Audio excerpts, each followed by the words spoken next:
Hi, it's Rick here. At a flea market recently, I bought a few old chisels. One of the chisels I bought was this half-inch mortising chisel. Now, it's an old chisel, but it's in really good shape, and I picked it up for practically nothing. It's even still sharp. But it doesn't have a handle, as you can see. So today I'm going to show you how I make handles for these socketed style chisels. So here's the chisel that I want to make a handle for. Now you might think that this would be as easy as taking something like this and getting a depth and going from there, but it's not.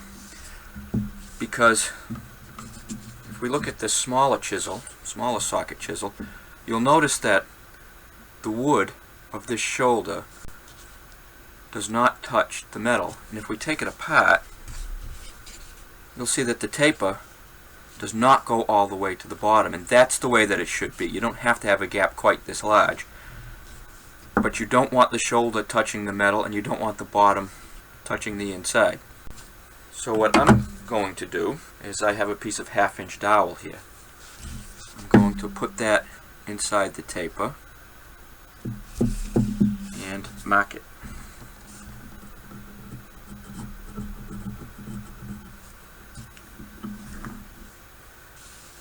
Measure that and see that that is just about 1.5 inches, and that's going to leave me about a 3/16 gap at the bottom, and that's what I want. I want there to be a gap at the bottom. So I know that this is 1/2 inch, and by taking a measurement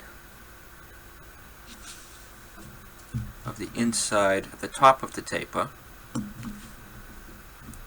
that's about 0.95.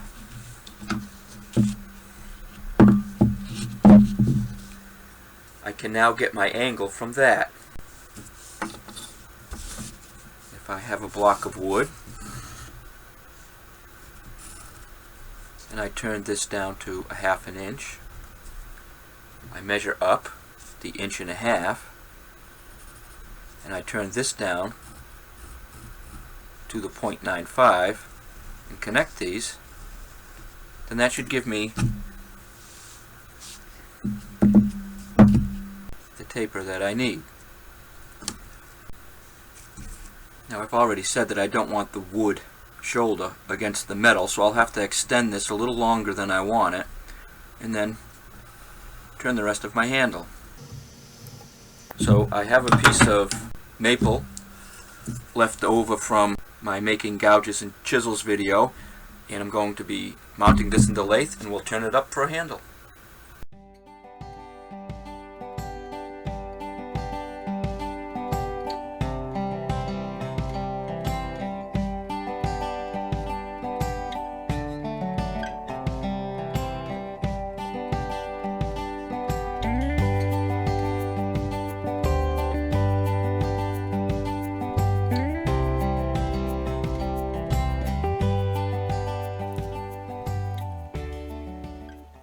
Okay, when setting my calipers the first time, I'd accidentally zeroed out my electronic calipers when they were partially open. So this is the wrong measurement. Thankfully, it's larger than it has to be, so I can turn it down to the right size and make the cone again.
So, here's the chisel with the handle seated in the socket. And the reason it's seated in there so well is because the taper of the wooden handle matches the inside taper of the socket. Now, as you saw, I had some trouble when I was turning. First, I set the caliper to the wrong size, and I don't know if that threw me off my groove or what happened, but then I turned the top of the taper just a hair too small. And I considered at that time just getting a new piece of wood and starting the video all over.